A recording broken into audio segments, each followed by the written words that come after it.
เส้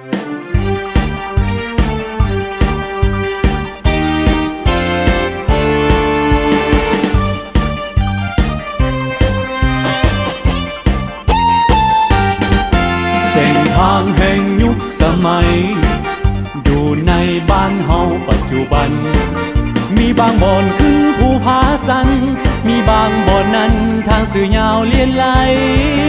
บางบ่อนมีสายทาลาเป็นยังสร้างสามีขัวเที่ยวไตบางบ่อนมีสิ่งอันตรายทุกบ่อนมีเตือนภัยให้คนเฮาหูทันเส้นทางนี้คือชีวิตอยู่ใกล้ชิดติดพันทุกวันจงพ้องเพียงหักษาร่วมกันให้ยืนยาวนานสั่วฟ้าสลายเส้นทางนี้คือสายใจอยู่ใสอาศัยทางเที่ยวไตจะขึ้นหรือลงไปมาทางใดทุกคนอาศัยการไปมาตามเส้นทา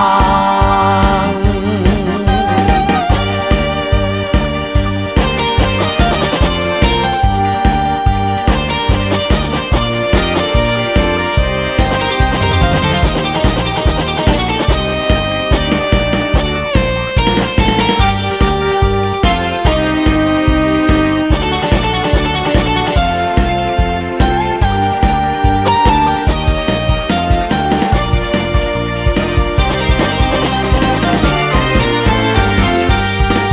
เส้นทางแห่งยุคสมัย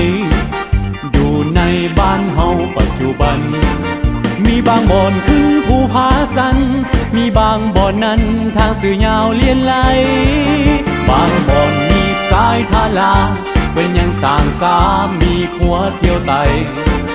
บางบ่อนมีสิ่งอันตรายทุกบ่อนมีเตือนภัยให้คนเฮาหูทันเส้นทางนี้คือชีวิตอยู่ใกล้ชิดติดพันทุกวันจงพ้องเพียงหักษาร่วมกันให้ยืนยาวนานสั่วฟ้าสลาย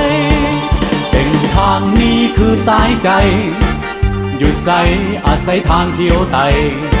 จะขึ้นหรือลงไปมาทางใดทุกคนอาศัยการไปมาตามเส้นทาง